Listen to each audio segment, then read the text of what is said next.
Right, well, I fudged this video up a bit. I was meant to be doing a recording of the convention and, sort of talking while I was there. But, yeah, that kind of never happened because I felt myself very busy. Obviously, some people were able to do that. There are videos out there of people at the convention doing what they usually do, but I felt myself that busy, but I mean, I would have had my phone out 24/7, and it felt like I felt like I would have been a bit of an idiot with that at doing that, because I don't like to do that. It's, for some reason, it doesn't feel right, but where do I start with the day? Well, I think it starts right at the beginning with about an 8 o'clock train to Manchester Piccadilly, where I changed over for a train to Birmingham, which then lasted about a 2-hour train where I was just talking to friends.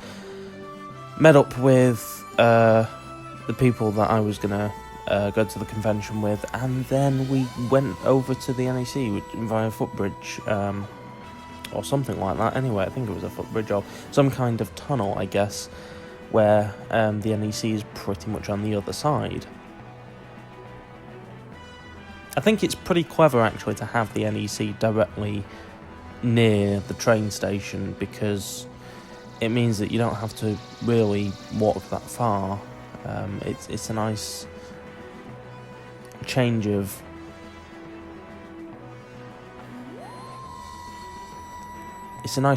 pace, really, for the convention. Everything was already going on, but it felt a bit quiet, actually, today. Or it felt a bit quiet yesterday, actually. It was a bit weird, because usually conventions are busy, and it was slammed for JODIE Whittaker, who was there for the entirety of the day. But it felt like there wasn't that many people there when we arrived. Obviously people going in and out throughout the day, but it didn't feel like there was as much as there should be, if that makes any sense.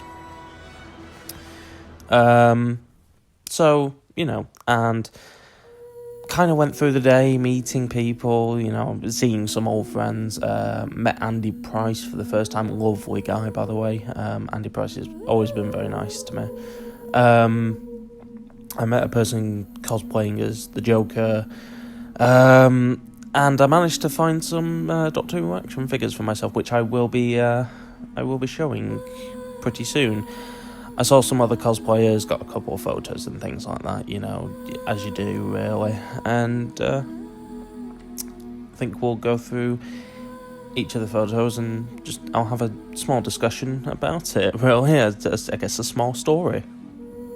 Starting off with this cosplay of JODIE Whittaker's Doctor. Something really nice, something nice to start off with. Thought it was a nice costume. I thought I'd get a picture, because why not? JODIE Whittaker is one of my favourite Doctors. I've always been a bit of a Five Nights at Freddy's fan. I saw this and thought it looked cool. So I got this guy's photograph, and he happily obliged. He loved being photographed, because I'm supposing he doesn't get it a lot, but he does look really cool, to be honest.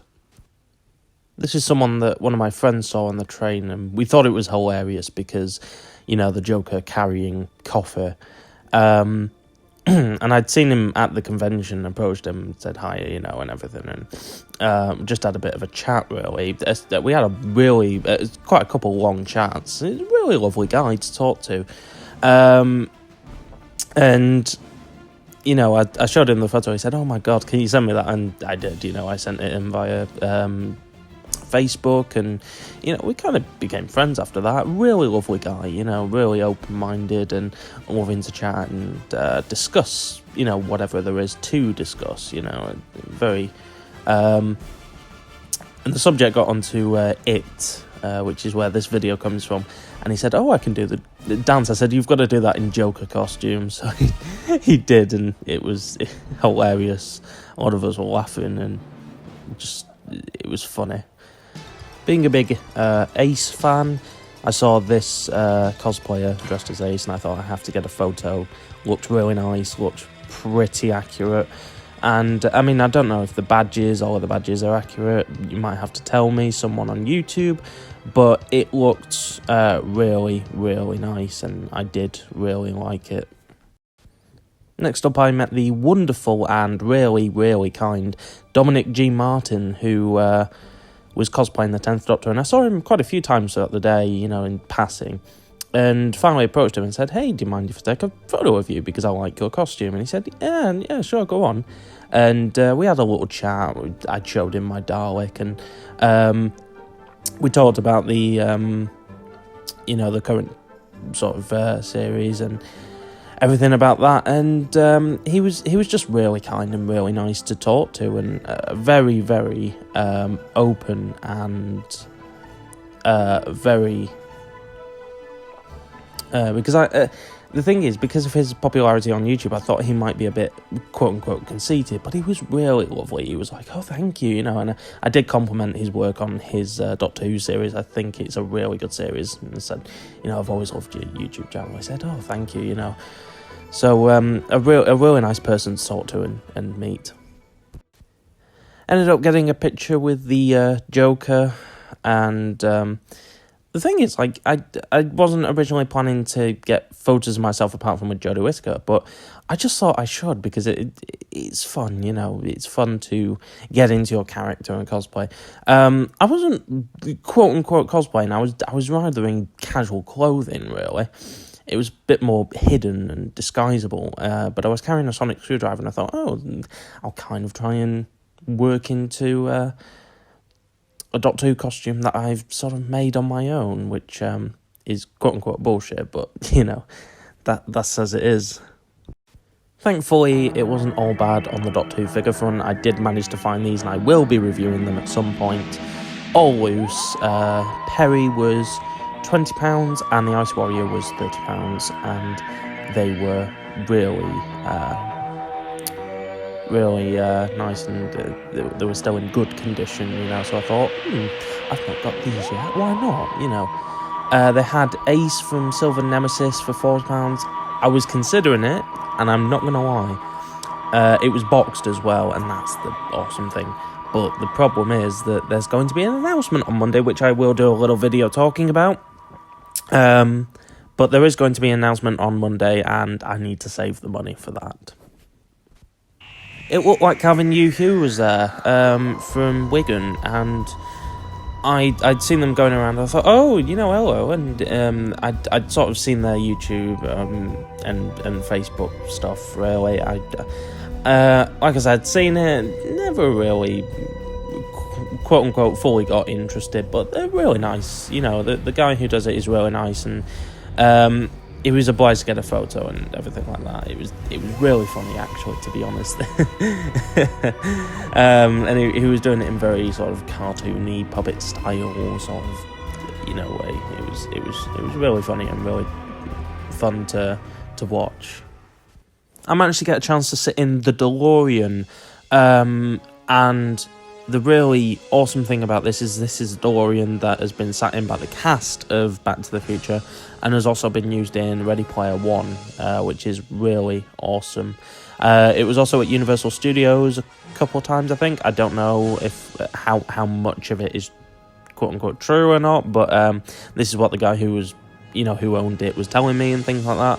And they do use promotional photos from Universal Studios, so there's a high chance that could be accurate. It is signed by the cast.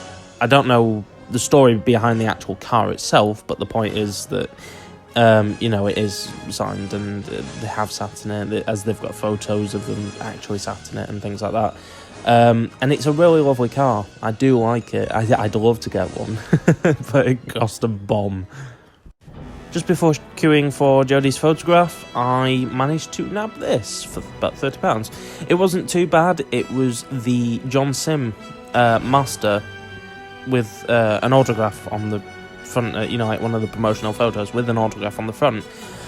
And it does come with a ticket of authenticity. It is real. It is his autograph and everything like that.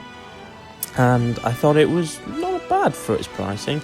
I didn't expect £30, I will admit, for John Sim, but I thought it was a bargain considering, because I mean, I would love to meet him. He's my favourite master, and I love him as Sam Tyler in Life on Mars. So it is one I do want to tick off the bucket list, but he doesn't seem to do that many conventions these days. I think he does more American ones than British ones, but I will have to keep my eye out. And the ultimate highlight of the day, JODIE Whittaker. Oh my gosh, she's lovely. The thing is, and I don't blame her for this, but it was more of an in-out interaction. There wasn't really, oh, hiya, how are you doing? It's not like what you get with the older actors, where you actually get to have a full-on discussion with them and things like that. It was just, hiya, how you doing? Well, it was just, hiya, let's get a picture. Right, sod off, really. She's really lovely, don't get me wrong, but because of the amount of people, I don't blame her for how it was done. Because the thing is, it would have been lovely to have a full-on conversation with her, but because of, like I say, how many people there were, they've obviously got to go through all of them, and they can't risk, especially those who have bought the tickets for it, they can't risk anyone being left out. But she was really lovely, and when I went in the sort of the photo booth, to get the picture, said, "Oh, do you want me to do a pose?" And I was like, "To be honest, it's up to you." So I was pointing. I brought my sonic screwdriver, pointed it, and thought, we'll do it like that. I don't know I didn't know rather what she was going to do, and I didn't see until the photo came out, and I thought she'd, because she's trying to do that shocked look like she does in promotional photos. So I thought that was. It was one of those a lot of doctors or actors in Doctor Who do it, don't they, really? So it's a simple thing to do. It's not really, I wouldn't have minded if she just smiled. Like I said, it was completely up to her, so her decision. However, I will say is that I'm not quite sure what's going on with my eyes. I think in my quest to keep my eyes open, because it was one of those flash photography kind of photo shoots, in my quest to keep my eyes open, because I absolutely hate when they do flash photography, because I end up closing my eyes and then we'll be there for about 3 hours. In my quest to keep my eyes open, I managed to look like a deranged killer.